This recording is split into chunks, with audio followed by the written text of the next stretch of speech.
yo me quedo con el tema que ningún otro quiere conversar. Entonces, ese fue, en este caso, aquel que era asignado a mí. Sin embargo, creo que es un tema de mucha importancia y bastante significativo a lo que es la obra de la iglesia. Entonces, vamos a empezar aquí. Todos lo tienen en su celular, ¿cierto? Ok. Ya está. Ok. Vamos a estar saltando algunos párrafos aquí en camino para llegar a la conclusión. Entonces, aquí vamos. Toda la iglesia es misionera y cada cristiana es un testigo, afirma el famoso misiólogo luterano Walter Freitag. Es cierto, sin embargo, que los luteranos del Libro de Concordia señalaron inmediatamente las palabras de Cristo, quien establece por mandato divino el oficio pastoral, como en el Juan 20, para que sus pastores puedan predicar el arrepentimiento y el perdón de los pecados a todas las personas y administrar sus sacramentos. Los luteranos viven en un equilibrio en el que los pastores están llamados a predicar el evangelio a todas las personas y los laicos, en virtud de su bautismo, dan testimonio de Jesús en sus múltiples vocaciones hacia el prójimo. Ambas dan testimonio del mismo Jesús, de su obra expiatoria, para la esfera en la que ejercen este testimonio varía según su vocación bautismal o el llamado divino mediante a través de la iglesia. Jesús mismo es el mártir o testigo enviado por Dios. El que me ha visto a mí, ha visto al Padre. Como puedes decir, muéstranos el Padre. Él dice de sí mismo, os les he dicho y no crees. Las obras que hago en nombre de mi Padre, ellos dan testimonio de mí. Su propia muerte y resurrección dan testimonio del plan de salvación de Dios, como dice Pablo. Por eso, habiendo obtenido ayuda de Dios hasta el día de hoy, estoy en pie dando testimonio tanto a pequeño como a grande, sin decir otra cosa de lo que los profetas y Moisés anunciaron que sucedería, que el Cristo sufriría, que sería el primero en resucitar de entre los muertos y que proclamaría a la luz pueblo judío a los gentiles. Este Cristo, a su vez, envía a sus discípulos que se convierten en los enviados, los apóstoles. La paz sea con vosotros. Como el Padre me envió, así también yo os envío. Pablo da gracias por el joven Timoteo, haciéndole transmitido este encargo, diciendo, por eso te recuerdo que avives el don de Dios que está en ti por la imposición de mis manos. El encargo del Nuevo Testamento de dar testimonio pasa rápidamente de los apóstoles a los pastores y obispos, quienes darán testimonio público de Jesús con sus vidas y su enseñanza. Sin embargo, el círculo de testigos se amplía cuando Pedro escribe a los peregrinos que se han dispersado por todo el imperio, diciendo, pero vosotros sois una generación elegida, un sacerdocio real, una nación santa, un pueblo exclusivo de Dios, para que proclamáis las virtudes de aquel que os llamó de las tinieblas a su luz admirables. Dar testimonio para los laicos es tener una realidad bautismal clara que señala a Cristo a los demás, al dar testimonio de evangelio recibido por el ministerio pastoral a través de las palabras predicadas y los sacramentos, para que más personas puedan unirse a la nueva vida en Cristo dada por su Espíritu. Dar testimonio de Jesús es una actividad tanto para el pastor como para los laicos. En primer lugar, definiremos la evangelización como el lenguaje de testimonio y luego su relación con el ministerio pastoral. Posteriormente, analizaremos el mensaje que se ha encomendado a la iglesia, el objetivo final del testimonio y el papel de los laicos en el testimonio, comenzando por su participación sacramental en virtud de haber sido bautizado, la identidad que esto le confiere, su vocación, y en consecuencia el testimonio que ofrecen a sus prójimos que busquen llevar otros a Cristo y su iglesia. Dado que el público del simposio son fundadores de iglesias, abordaremos el papel del pastor en la enseñanza de la realidad bautismal de los laicos como testigos que inviten a otros, Además, examinaremos brevemente los evangelios de Lucas y Juan, comparando los primeros 10 capítulos para ver varios ejemplos de cómo Jesús da testimonio y cómo otros dan testimonio de él. El objetivo es que este resulte útil tanto para pastores como para diaconisas y laicos, a fin de que tomen mayor conciencia de las oportunidades de dar testimonio y de las variedades de dichas oportunidades. No se trata de establecer métodos o estrategias, ya que el Evangelio y los sacramentos son fundamentales en el papel de los laicos en el testimonio pastoral. El testimonio como realidad bautismal que proviene de Dios. La palabra de Dios siempre tiene prioridad sobre el contexto. Cuando yo empecé en la misión hace 25 años, esto era todo una controversia. Era que el contexto era lo que tenía prioridad sobre todo y que influía. Entonces, aquí tenemos diciendo todo el contrario. La palabra de Dios siempre tiene prioridad sobre el contexto. De hecho, la palabra crea su propia cultura, única y trascendente, que sustenta, da forma y dirige la misión y la vida de la Santa Iglesia cristiana en la tierra hasta que Jesús vuelve. Los testigos hablan de lo que han visto y oído. Para ser testigos necesitan haber recibido de otra la palabra de Dios que les ha llevado a conocer a Jesús. Como ya se ha dicho, Jesús es el primer mártir o testigo del Padre. Conocer a Jesús es conocer al Padre. Sin embargo, el ministerio de la palabra, el que fue instituido por el mismo Jesús, el oficio pastoral, es por el bien de la iglesia y del mundo. Predica a Cristo y a él crucificado para el perdón de los pecados. Este testimonio es apostólico. Los apóstoles vieron, oyeron y tocaron a Jesús. Concretamente, sabemos que los que sustituyeron al infiel Judas eran aquellos que habían visto su ministerio terrenal, su muerte y su resurrección. Los pastores, por tanto, no traen su propia palabra o sus ideas, sino que predica a Jesús para el perdón de los pecados, para que el Espíritu Santo pueda engendrar la fe, imputando al creyente la justicia de Cristo y declarando justo. La fe misma es un don del Espíritu Santo que da vida a quien estaba muerto en sus pecados para Dios en Cristo Jesús y lo convierte en testigo. Vinculado a esta palabra está el don del santo bautismo. La palabra crea, en efecto, su propia cultura única y transcendente que sustenta, de forma y dirige la misión. Y aquí el agua y la palabra transcienden todas las épocas, culturas y fronteras socioeconómicas. Aunque uno puede haber escuchado la palabra de Dios y haber llegado a la fe, el bautismo es el sello o la garantía de lo que promete a quien ha recibido a Jesús. Despreciar el bautismo es poner en duda que uno conoce a Jesús y ha escuchado su testimonio al oír la palabra. Por otro lado, quienes han escuchado desean el bautismo, pues aquí el Espíritu Santo obra poderosamente, llamando, iluminando, congregando y santificando a toda la iglesia cristiana en la tierra a través del Evangelio, para que lo que es de Cristo o Jesús sea recibido gratuitamente. Ahora, hasta la recepción de Jesús a través de la palabra carismática predicada, uno está muerto. En el griego sabemos que eso es necros. Muerto en sus transgresiones y pecados. Muerto es inequívocamente muerto. No se tiene nada que ofrecer, pues se está muerto. Es entonces la poderosa obra del Espíritu quien a través de la palabra trae vida donde antes solo había huesos secos, dispersos y sin vida.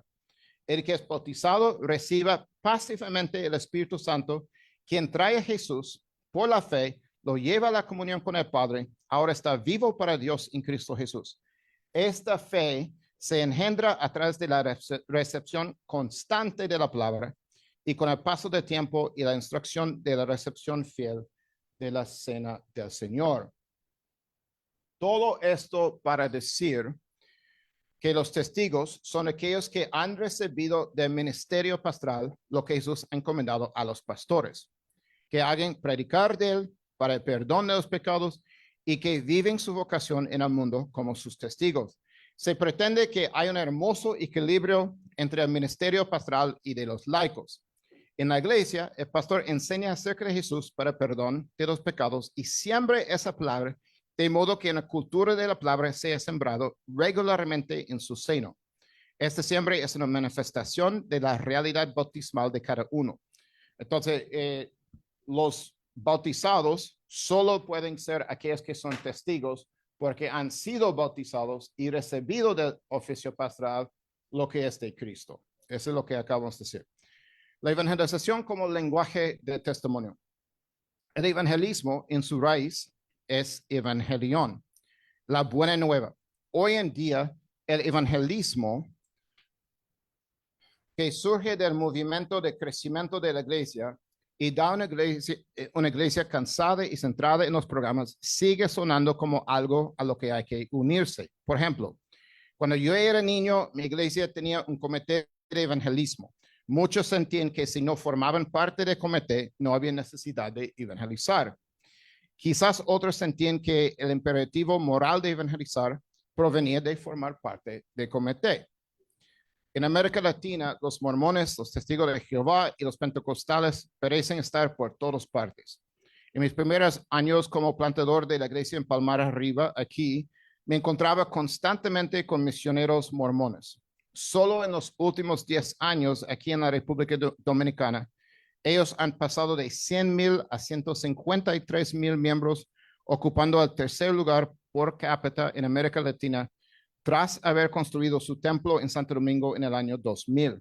Los pentecostales, incluido a los protestantes, según Pew Research, han pasado de 2% en la década de los 70 al 20% en 2014, que seguro ahora es aún más. Ambos ponen un gran énfasis en la evangelización y como anécdota, mucha gente me preguntaba, a ser una persona blanca aquí en la República Dominicana, si yo fuera mormón. Y esto teniendo cuello clerical y crucifijo, si soy mormón. Bueno, claro. Entonces, es habitual ver los testigos de Jehová en estaciones de autobús, plazas, tiendas de comestibles y restaurantes, esperando la oportunidad de inscribir a alguien en un estudio bíblico, o en el caso de los mormones, de repartir una revista.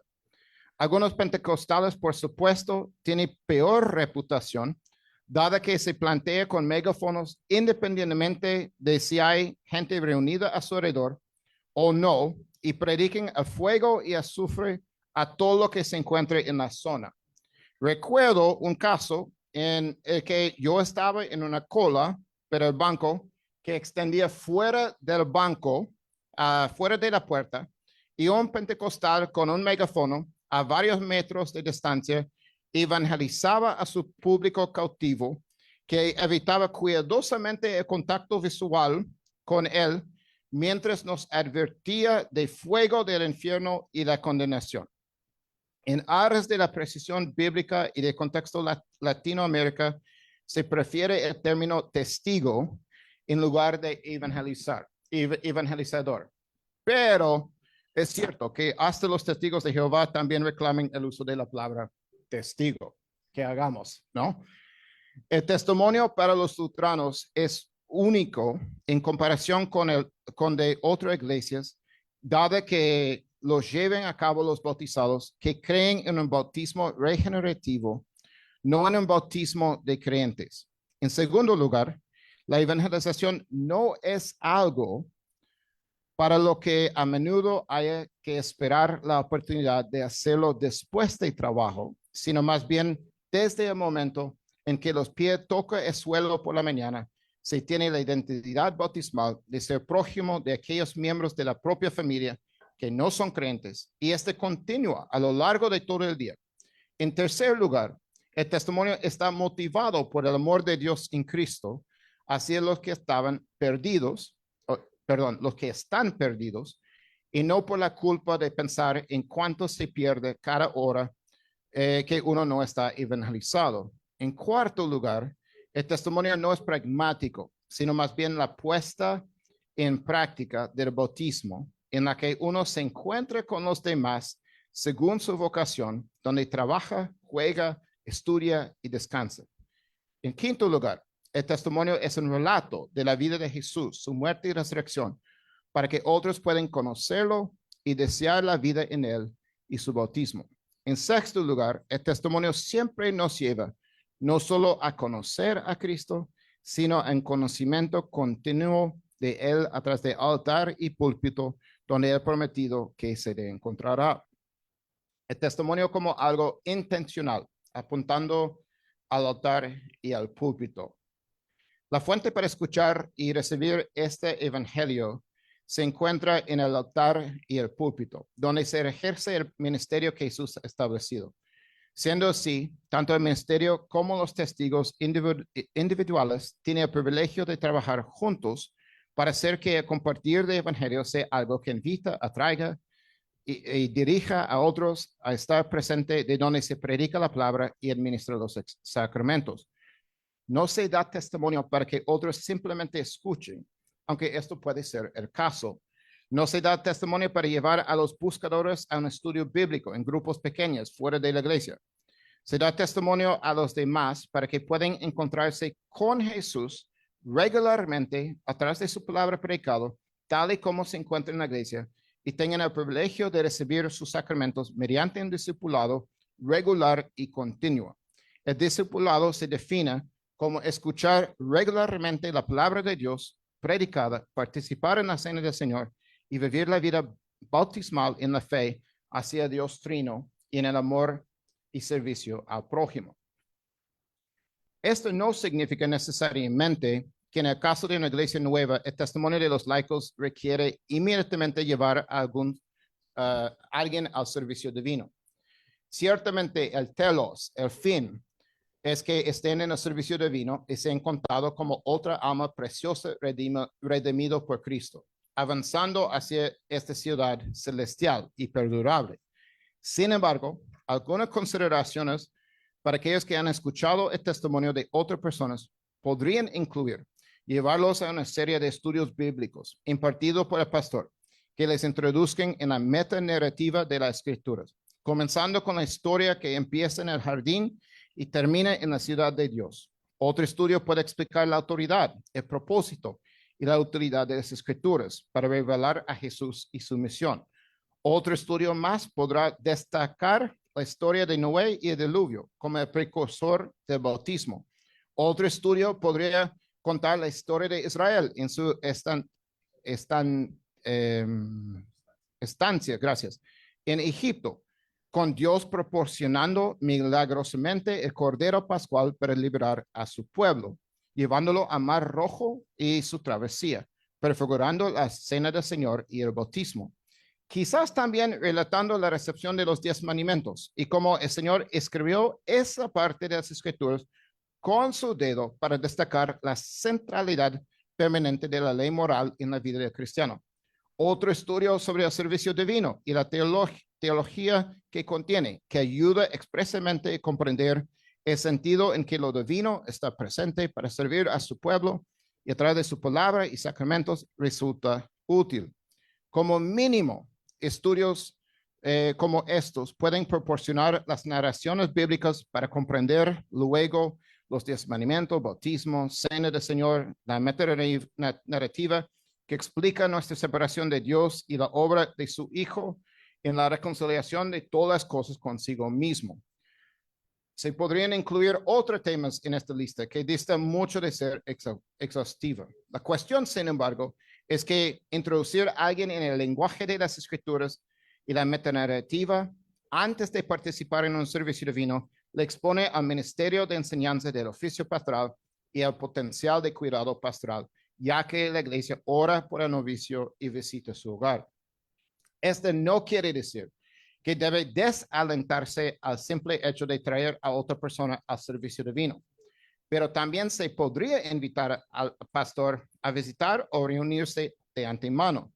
Sin duda, el evangelio se proclama en el servicio divino y en consecuencia, el Espíritu obra a través de la palabra, tanto en el bautizado como en cualquier visitante, según su buen propósito. No hay duda, sin embargo, de que el lenguaje de servicio divino está destinado a los bautizados. Comience invocando el nombre de Dios Trino y recordando a todos su bautismo, llamándolos al arrepentimiento. El lenguaje de la liturgia, los credos y la predicación catequética es algo que hay que aprender y que debe hacer que tanto el pastor como los laicos sean reflexivos a la hora de explicar y preparar a las personas nuevas para este servicio divino. Pero es lógico también que se comunica de antemano al nombre de la persona para que el pastor y la iglesia puedan incluirla en sus oraciones personales, así como en las oraciones de la iglesia, intercediendo para que Dios sea misericordioso a través de su palabra, obra la fe en esa persona para la salvación de su alma. El mensaje encomendado a la iglesia. Aquí voy a saltar un poco. Aquí, en primer lugar, para los luteranos, el mensaje del evangelio es exclusividad. No hay otro camino por el cual somos salvos, sino por el nombre de Jesús. En el segundo párrafo, Detlef Scholz habla de inclusivismo, en el que Cristo está en el centro, pero invita un diálogo más amplio para aquellos que no tuvieron las oportunidades de encontrar a Cristo en sus vidas. ¿Qué tal de aquellos que no han oído? Y se abre una puerta para que hay otros caminos. En el tercer, el universalismo es una de las cosmovisiones más prevalentes, y aquí es que todos los caminos nos llevan a Roma, así que su Dios se llama Alá, Jehová, Hare Krishna, todos nos llevan al mismo fin. Esto no es cierto. La negación de la inclusividad, el universalismo y la exclusividad, estoy en la 7, de la cruz, subraya la importancia del mensaje y del testimonio de los laicos. El testimonio de hoy no es menos importante que cuando el pequeño grupo de apóstoles recibió el Espíritu Santo el día de Pentecostés. Los apóstoles sintieron la urgencia de la tarea y pronto identificaron a quienes alimentarían a las viudas hambrientos para poder concentrarse en predicar la palabra y orar. Pablo ordena a Timoteo y los pastores pronto se hacen cargo de las iglesias domésticas establecidas por los apóstoles. Pedro, en la diáspora, exhorta a los judíos cristianos expulsados a la diáspora a ser un sacerdocio real. Hablando del mensaje, si solo por Cristo, por la sola gracia, es el testimonio bíblico de la verdad, también es cierto que no se puede abrir la puerta para que el hombre contribuya con algo a su salvación. Entonces tenemos el arminianismo, a la cual uno contribuye algo por sí mismo. Otro esfuerzo es de los católicos romanos, en el próximo párrafo, de semiparroquiano. Pero de ahí los luteranos sostienen, como se ha dicho anteriormente, que estamos completamente muertos en nuestras transgresiones y pecados y adopten una postura de la depravación total, pues muerto es muerto. Ahora, en términos positivos, el último párrafo de 7. En términos positivos, el testimonio de Jesús por parte de los laicos implica la buena nueva o el evangelio. Este testimonio carismático tiene por objeto decir a otro que hemos fracasado por completo en cumplir la voluntad del Padre. Sin embargo, la vida de Jesús vivida perfectamente según la voluntad del Padre, sin desviarse en modo alguno. Jesús es el Hijo perfecto de Dios que ama perfectamente a su Padre y a su prójimo. En consecuencia, su muerte no es merecida. Más bien, Él la ofrece voluntariamente en nombre de toda la humanidad. Y el Padre castiga a su Hijo en lugar de la humanidad. Jesús es el sustituto perfecto, asumiendo los pecados del mundo, los tuyos y los míos, para que sean pagados en su totalidad. Le cuesta la vida y muere. Sin embargo, como el Hijo perfecto de Dios, retoma voluntariamente su vida al tercer día y ofrece a todos los que creen en él el perdón, vida y salvación. Un laico jamás va a decir eso. ¿Cierto? Pero dado que somos luteranos, quizás a veces hay la expectativa y van a hablar así. Más bien, lo anterior no es más que un ejemplo. Resumir todo lo que es Jesús y lo que ha hecho puede parecer abrumador y desanimar un testigo que podría simplemente abstenerse de la tarea porque le parece demasiado difícil. Pero dos ejemplos podrían ser útiles. Tenemos el versículo, porque Cristo murió por nuestros pecados, fue sepultado, resucitó al tercer día según las Escrituras. Eso es de Evangelio. Esto es sencillo, suficiente para dar testimonio.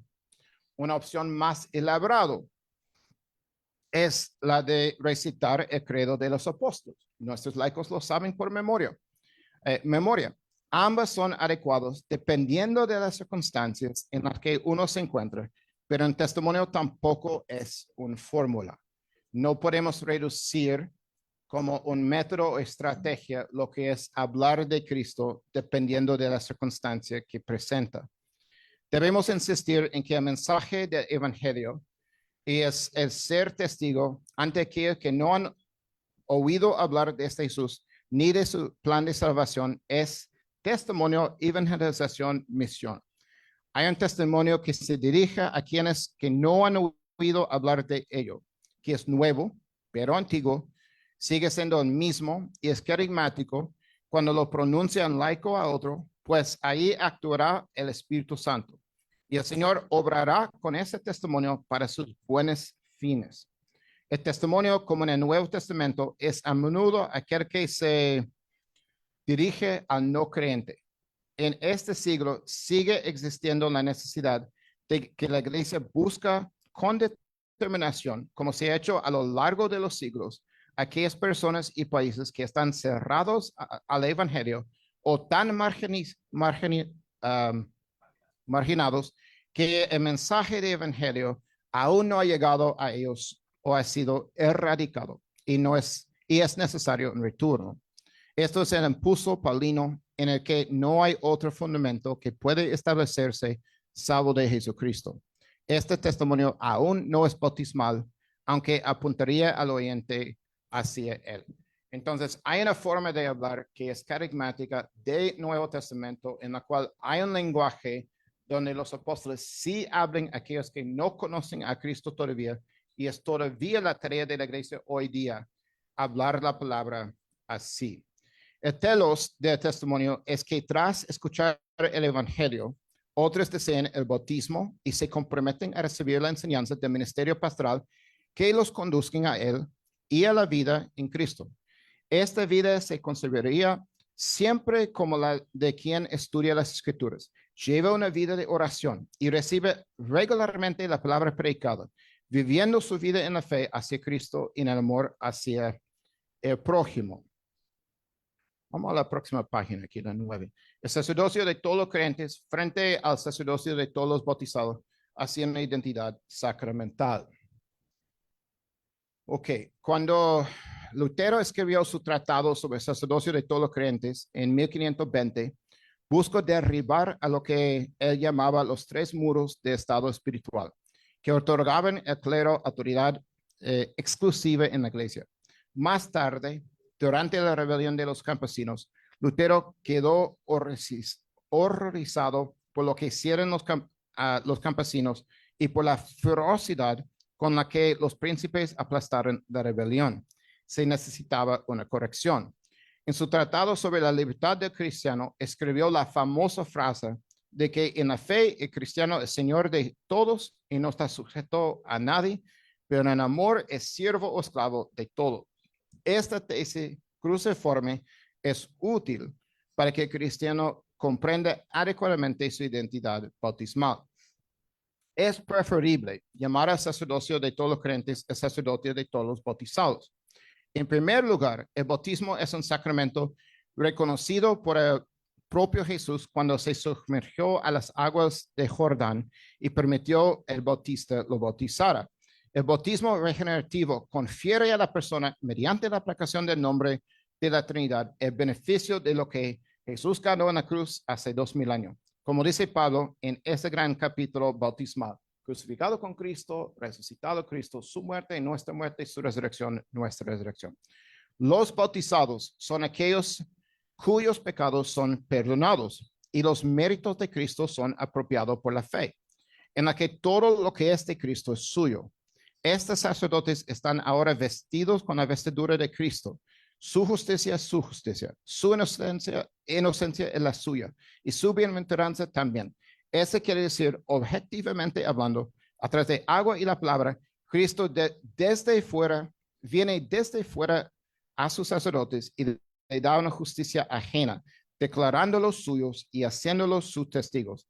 El sacerdocio, pues, no se base en la fe del individuo, sino más bien en las promesas sacramentales otorgadas en el bautismo instituido por el mismo Jesús. Entonces, el sacerdocio de creyentes no es que el sacerdocio depende de la fe de creyente, más bien ese sacerdocio procede del bautismo que uno ha recibido y ese bautismo procede de Cristo mismo quien lo ha establecido y uno es cristiano por virtud de haber recibido el Espíritu Santo, tercera persona de Dios que ya mora en el creyente. Entonces, el argumento es el sacerdocio de los bautizados. Ese bautismo da identidad, estoy saltando aquí, 9, el último párrafo.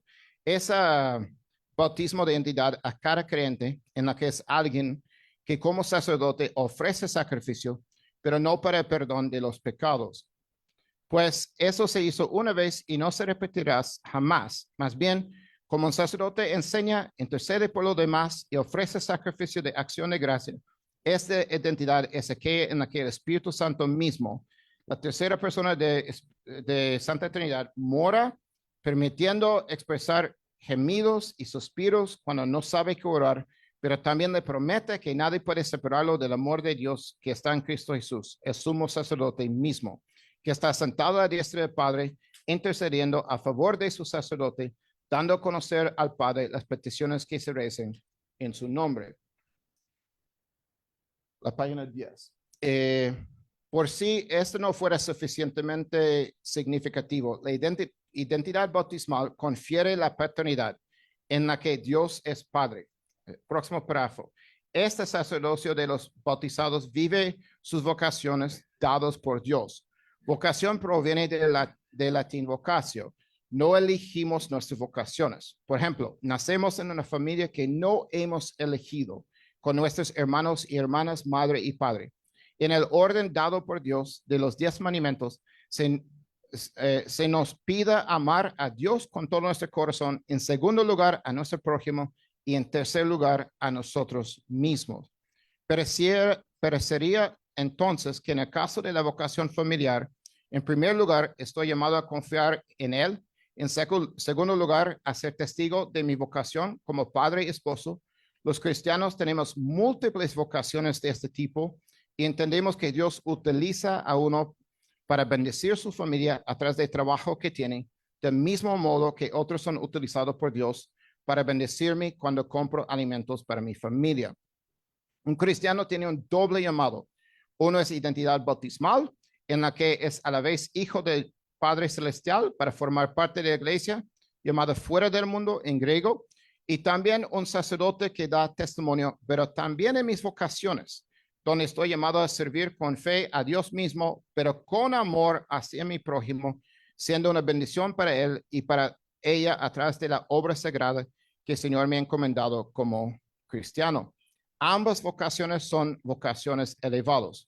Como señala Lutero en su tratado sobre la libertad del cristiano, el cristiano bautizado vive en la fe hacia Cristo, Señor de todo, y reina con él en su creación.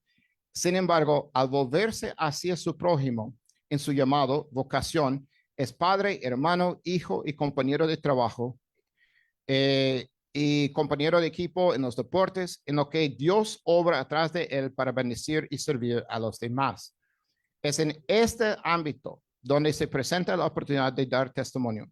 La vida ordinaria del hombre es en su propia ordinariedad una vida que se extiende más allá de la tierra, con el mensaje de la iglesia sobre el cielo se proclama a través del trabajo de la vocación.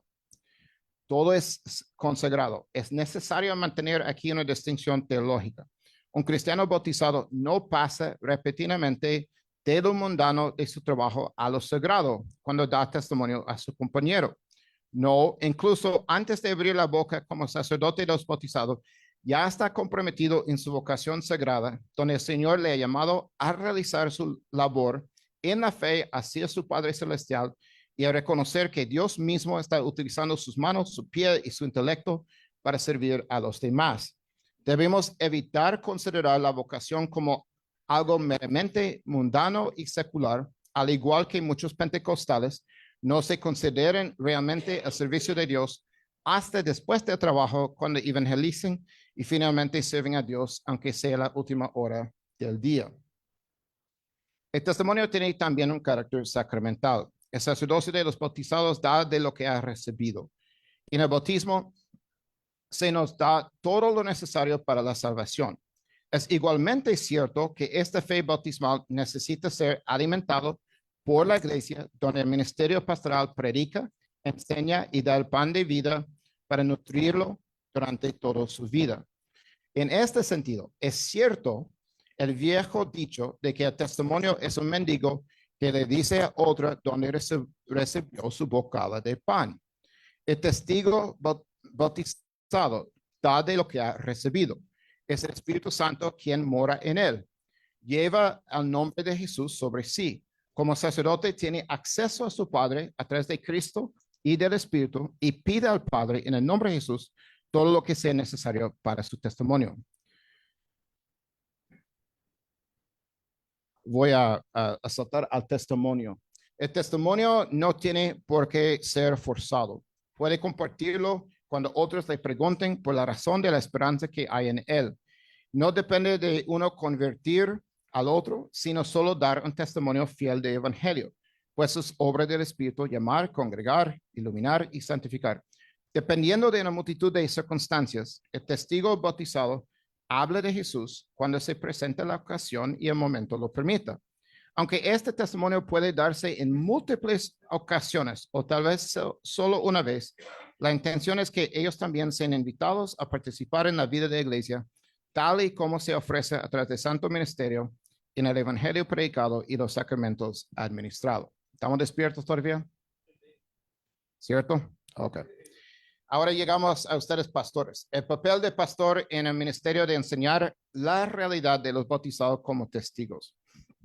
Lo que hemos mostrado es la importancia del bautismo. Ahora hablamos de cómo comunicamos eso como pastores. La predicación del evangelio debe enfatizar regularmente la justificación objetiva.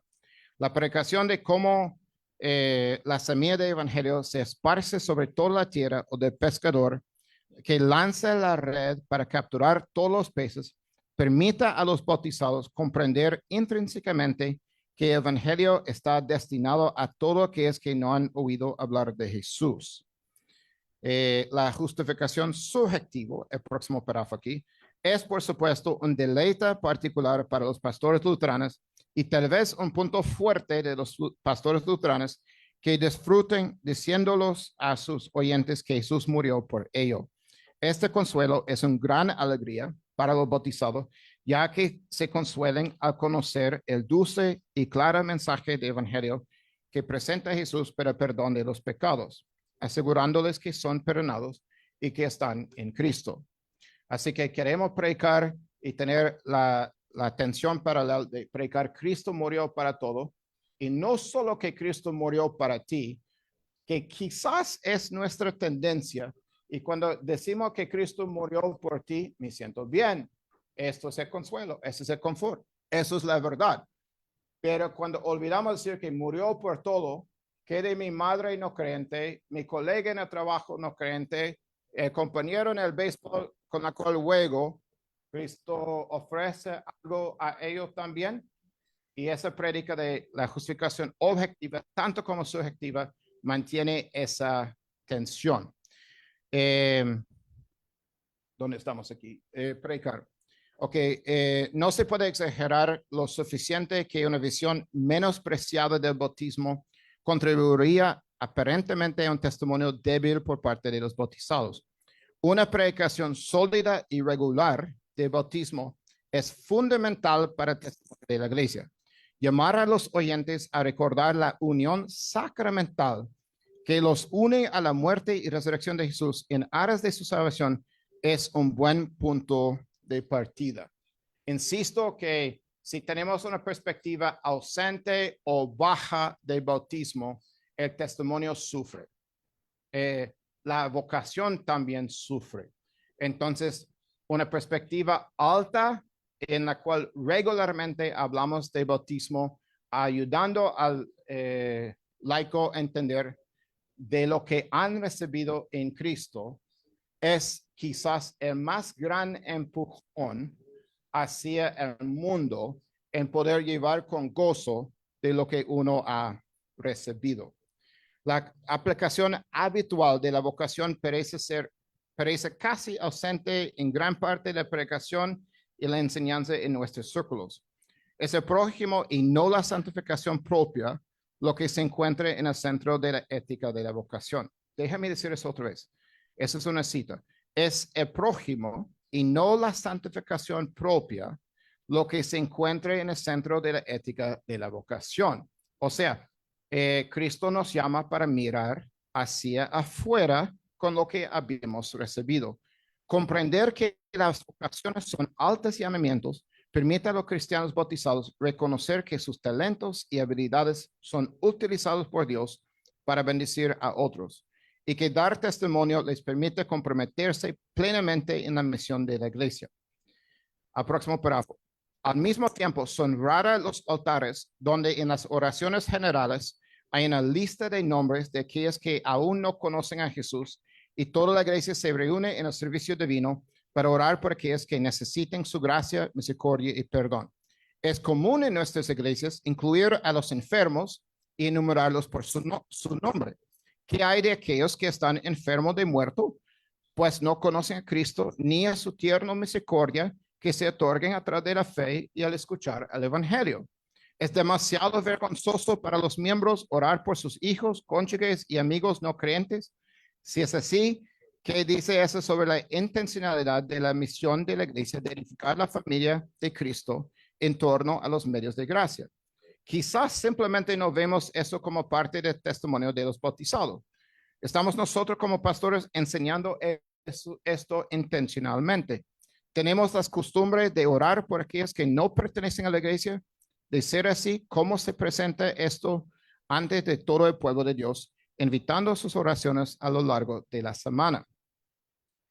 El ritmo eclesiástico propio ofrece unas cuantas oportunidades para el testimonio. ¿Qué tal en Adviento? Anticipando ya la Epifanía, empieza la iglesia con el desafío de orar en las oraciones generales, oraciones particulares por alguien que no es de la iglesia, para que en Epifanía, escuchando estos textos de que como Cristo es Dios, que es el propósito particular de llevar un testimonio a otro, invitamos a ellos en enero, después de la Navidad, a escuchar estas prédicas o tener una pequeña vespertina en la noche a la cual agarramos los textos de Yo Soy y por unos 5 o 6 semanas uno tiene una prédica carismática, simple, directo, un compartir luego para que escuchen estas prédicas. Todo esto quiere decir, el segundo párrafo de 13, que hasta este momento ni siquiera hemos comenzado a profundizar en cómo enseñamos a los bautizados a identificar oportunidades para dar testimonio. Quiero repetir eso. Todo esto quiere decir que hasta este momento ni siquiera hemos comenzado a profundizar en cómo enseñamos a los bautizados a identificar oportunidades para dar testimonio. Y esto es la segunda parte de ese ensayo. Dar testimonio no es una estrategia ni un programa y tampoco se reduce a métodos. Dar testimonio es en esencia una acción que realicen quienes están unidos a Cristo a través del bautismo y desean fervientemente gracias al Espíritu, que llama, congrega, ilumina y santifica. Nuestro simposio sobre la plantación de iglesia pretende ser tanto teólogo como práctico. La siguiente parte de este artículo tiene por objeto correcto animar tanto a los pastores como al sacerdocio de los bautizados a tomar mayor conciencia de que el testimonio se da en diversos contextos y desarrollar su enfoque para enseñar a los laicos cómo dar testimonio. Así como se enseña el bautismo, también hay que enseñar a dar testimonio. Este es el inicio del enfoque para enseñar en qué consiste el testimonio, tanto para el pastor como para los laicos. Esa parte no es profundo. Esa parte ahora es como pastores, cómo podemos acercar un texto y mostrar a nuestros laicos dónde y cómo existen oportunidades para dar testimonio. No como método, no como estrategia, más bien ver la oportunidad que hay. ¿Ok? Entonces, lo que he hecho es mirado a los primeros 10 capítulos de Lucas, primeros 10 capítulos de Juan, identificado 12 oportunidades, mirando texto por texto y poniendo una categoría. Entonces, tenemos una tabla, ¿dice tabla? Una tabla aquí, y tengo unas preguntas aquí arriba de página 14, bajo de 13. Aquí son las preguntas para mirar esos textos. Se comparte la buena nueva en ese texto. Esperen los demás algo de quien da testimonio. ¿Son altruistas sus expectativas? ¿Se está trabajando la fe? ¿Se ha perdido una oportunidad? ¿Quién inicia el contacto? ¿Cómo se gestionó el contacto con Jesús? ¿Qué tipo de situación se parece a esta hoy en día? ¿Se trata de un testimonio puntual o se presta múltiples oportunidades? ¿Cómo se podría relacionar este testimonio con la iglesia? ¿Cómo debería ser la oración por quien recibió el testimonio? Utilicé estas preguntas para analizar los textos siguientes. ¿Ok? Se puede seleccionar otro, pero estos son los que yo seleccioné. Entonces tenemos aquí 12 categorías en la cual solo los primeros 10 capítulos de Lucas y Juan identificamos 12 oportunidades de testimonio. Jesús en un evento, Jesús entra en una ciudad, Jesús en evento religioso, visitas a Jesús, otros hablan de Jesús, Jesús en su cruce público, senados dan testimonio, tiene la idea. Vamos al primero para dar un ejemplo. Levi ha sido invitado a seguir a Jesús. Es el cobrador de impuestos. Él, a su vez, invita a Jesús a una fiesta en su casa. Invita a muchos de sus compañeros de trabajo a la fiesta. Otros critican la presencia de Jesús entre tantos pecadores. Jesús es claro acerca de su testimonio en la casa de Levi. Los que están sanos no necesitan médicos, sino los enfermos. No he venido a llamar a los justos, sino a los pecadores al arrepentimiento. Levi, habiendo sido invitado a seguir a Jesús, no tiene reparo en presentar a todos sus compañeros de trabajo a este Jesús. Jesús aborda la oposición, hablando intencionalmente de su presencia en la casa de Levi como alguien que llama a los pecadores al arrepentimiento, pues están enfermos. La presencia de un maestro como Jesús habría llevado claramente a los cobradores de impuestos a preguntarle más a Levi sobre él y le habría dado la oportunidad de dar testimonio de primera mano también. Las palabras de Jesús de quien vino por los enfermos abre la puerta para invitarlos a la iglesia. Aplicando esto a la realidad actual, uno podría ser alguien que ha llegado a conocer a Cristo, invita a sus compañeros de trabajo de su lugar de trabajo a su casa. Él con alegría invita a su pastor y varios miembros a bendecir la comida y dar un breve mensaje carismático de 5 a 10 minutos sobre el evangelio. Quizás a cada persona se le entrega un evangelio de Juan y el número de teléfono de pastor con una invitación a un estudio bíblico en la iglesia. Así vamos con varios ejemplos, ¿ya? Vamos a la página, ese de Nicodemo me gusta. El próximo, número 4. Una visita a Jesús. Nicodemo acude a Jesús por la noche. Es un fariseo, un hombre muy culto que conoce el Antiguo Testamento. Jesús comparte explícitamente el evangelio con este hombre de formación teológica. Nicodemo parece tener preguntas sinceras para Jesús. Nicodemo formula dos preguntas y Jesús responde a ambos. Es debido a la oposición de sus colegas que Nicodemo acuda al amparo de la oscuridad. Nicodemo aparece más tarde cuando el Sanedrín busca juzgar a Jesús y lo defiende. Jesús orienta a Nicodemo hacia la iglesia explicándole el significado del bautismo. Ofrece uno de los testimonios más famosos de los evangelios, a decir, así como Moisés levantó la serpiente en el desierto, así debe ser levantado el Hijo del Hombre para que todo aquel que cree en él no perezca, sino que tenga vida eterna. Porque tanto amó Dios al mundo que dio a su Hijo unigénito para que todo aquel que cree en él no perezca, sino que tenga vida eterna. Porque Dios no envió a su Hijo al mundo para condenar al mundo, sino para que el mundo sea salvo por medio de él. Quizás una aplicación de esto sea un mormón o testigo de Jehová que conoce bien las escrituras, venga a visitarnos. No queremos perder la oportunidad de ofrecerle a este mormón lo que es quizás el resumen más famoso de evangelio en todo el Nuevo Testamento. Fíjate en que aquí no entra en un debate intelectual. Le presenta a Nicodemo el evangelio de forma sencilla y clara y le indicó el camino hacia el bautismo. Jesús deja clara que el Espíritu viene atrás del bautismo y que es regenerativo. A Jesús no le supone ningún problema reunirse con Nicodemo al amparo de la oscuridad. Tal vez un testigo que se encuentre con un mormón o un testigo de Jehová podría actuar con similar discreción. Una conversión clara sobre el carácter regenerador del bautismo. Para el mormón podría conducirle a la puerta de entrada de la familia de fe. Una conversación como esta probablemente podría dar lugar a múltiples conversaciones posteriores, tal vez invitando al pastor de una conversación futura. La oración podría ser que vieran a Jesús como Hijo de Dios y el Hijo del Hombre que perdona los pecados. Usted me robó de los primeros minutos. ¿O usted? Entonces, ¿me da 3 minutos más aquí? Perfecto, ok, gracias. Entonces, en la página 16, 5, excelente. Entonces, el número 5 en la página 16. Otros hablan de Jesús.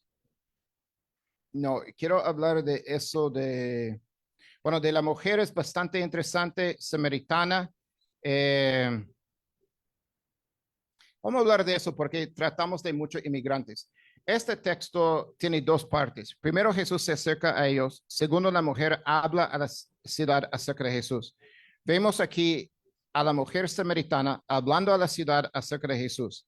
Ella sabe algo sobre la fe. Es samaritana, pero tal vez al hecho de ser mestiza la ha llevado a tener creencias sincréticas sobre la fe. No es un judío puro, ¿no? Entonces, ella dice que sabe que el Mesías vendrá. Jesús simplemente le dice, yo que te hablo, soy él. Este tiene claramente un gran impacto, ya que ella dejó el cántaro en el pozo, se fue inmediatamente a hablar a los demás de Jesús. Jesús inició la conversación pidiéndole agua. Ella está asombrado, al igual que los discípulos, de que Jesús habla con una mujer, además samaritano. Aquí hay barreras culturales que hacen que este intercambio resulte difícil para los discípulos, quienes tienen muchas preguntas al respecto. Jesús la invita a beber de agua viva. Su testimonio ante los hombres de su ciudad es una invitación. Venid, ver a un hombre que me ha dicho todo lo que he hecho. ¿Podría ser esto de Cristo?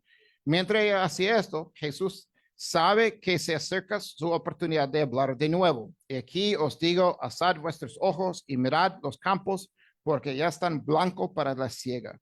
La mujer estaba entusiasmada con Jesús. En consecuencia, oímos, y muchos de los samaritanos de aquella ciudad creyeron en él por la palabra de la mujer que testificaba. Me dijo todo lo que he hecho. Ahora, quizás en el contexto actual, pensar en dar testimonio de esto es como trabajar con inmigrantes. Quizás saben algo sobre la fe cristiana, pero están confundidos, como la mujer samaritana. Puede ser que una mujer haya recibido ayuda de la iglesia y se sorprende que otros se interesen por ella.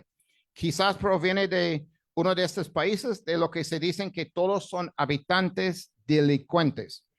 Puede que se perciba como extraño que te tome el tiempo de hablarle a esa persona de Jesús. Otros señalan que ella solo quiere más ayuda material de la iglesia. Sin embargo, tú le das la buena nueva. Ella trae a varias personas para que hablen contigo.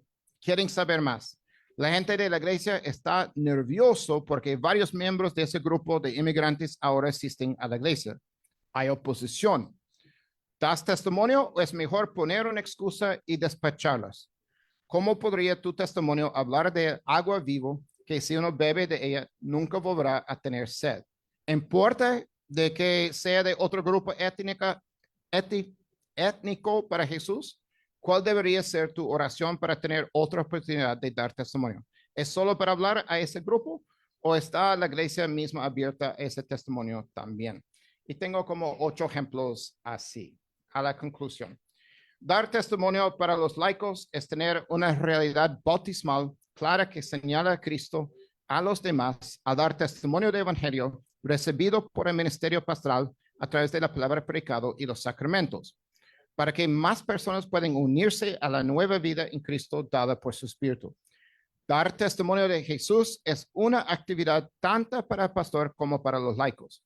Hemos demostrado que el lenguaje del Nuevo Testamento prefiere el término testimonio a la evangelización. El mensaje encomendado a la iglesia es el evangelio y el objetivo final del testimonio es que otros lleguen a la fe a través de la palabra y del Espíritu. Hemos mostrado en numerosas ocasiones que el papel de los laicos en el testimonio, comenzando por su participación sacramental a través del bautismo, está vinculado al ministerio pastoral. Este bautismo le da identidad, lo que les anima en su vocación de dar testimonio y buscan llevar otros a Cristo y a su iglesia.